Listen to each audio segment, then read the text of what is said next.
Today we're going to wrap up looking at the different triangle congruence rules, and then we're also going to review previous topics from this triangle unit. So let's start with the warm-up. Are the triangles to the right congruent? If so, state the reason why and write a congruence statement. Okay, so if we take a look at this, we know that vertical angles are equal, so I'm going to mark that these angles are equal.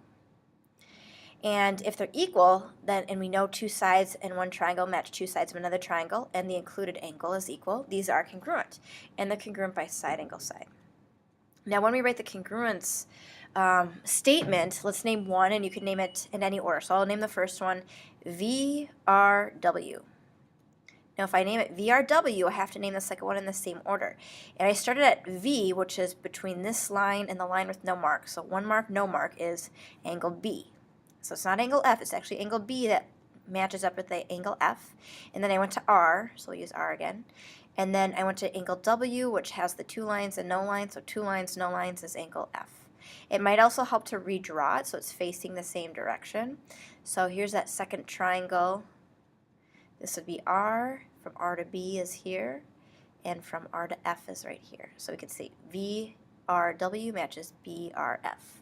So it helps draw the triangles facing the same direction when you write your congruent statement. Triangles are exactly the same or congruent if the corresponding sides and angles are congruent. List the 4 theorems or shortcuts and draw sketches to show that two triangles are congruent. So the first one we looked at was side, side, side. And side, side, side might look something like this.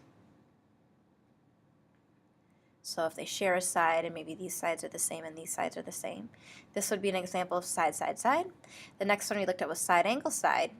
And that might look something like the warm-up, where you have two angles and two sides are congruent. There's an example of side, angle, side. The angles, the included angles between the two sides.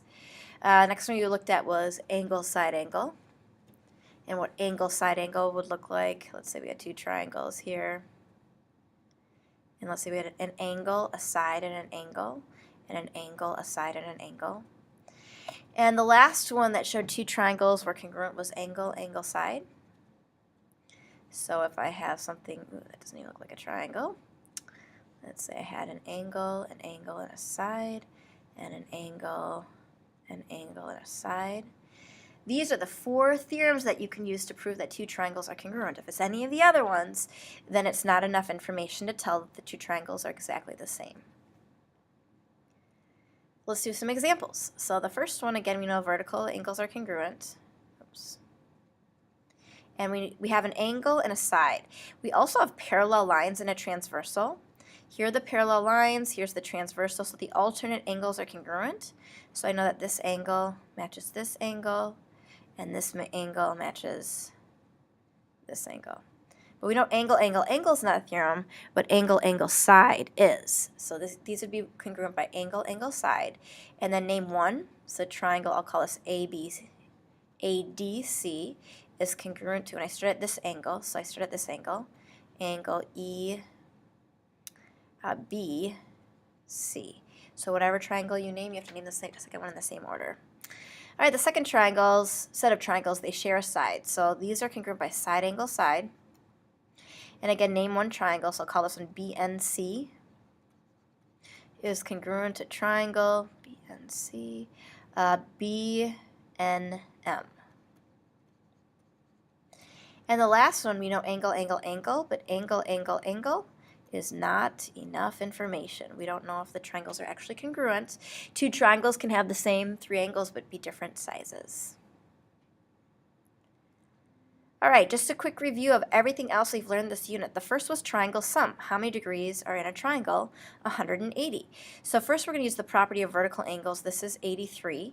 And we're going to take 180 minus 83 minus 39.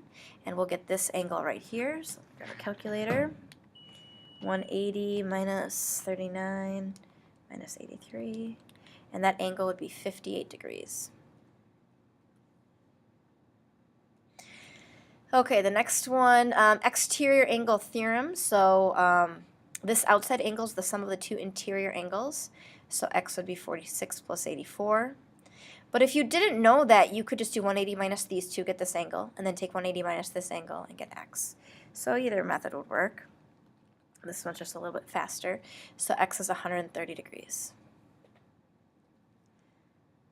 Okay, classify each of the triangles by their sides. If 3 sides are the same, that's called equilateral. If 2 base angles are the same, 2 sides are the same, and this would be isosceles. And if 3 sides are different lengths, that would be scalene. Let's review the perimeter of an isosceles triangle is 110, solve for x and y. First step, take 110. Since we know the side lengths, the outside, 110 minus 30 minus 40, and we'll get x. So x would be 110 minus 30 minus 40, and it's 40 degrees, or not 40 degrees, 40 centimeters. So x is 40 centimeters. And if 2 sides are the same, it's isosceles. It means the base angles are the same. So this angle's 65 degrees, and then to get y, we'll do 180 minus 65 minus 65. So angle y is 50 degrees. And last problem, the triangle inequality theorem. Will the following form a triangle? Remember the 2 smaller sides, the sum of those has to be bigger than the biggest side. 1 plus 1 is 2, and 2 is not bigger than 2, so no, this would not form a triangle. 6 and 7 is 13, 13 is bigger than 8, so yes, this would form a triangle. Let's put the angles in order from the smallest, largest to the smallest. So the largest side is 17, and that's across from the R. So R goes first. The medium side is 12, and 12 is across from the S. So 12, S goes next, and then that would mean T is the smallest angle. So you're going to practice these ideas on your assignment, and we'll go over any questions tomorrow.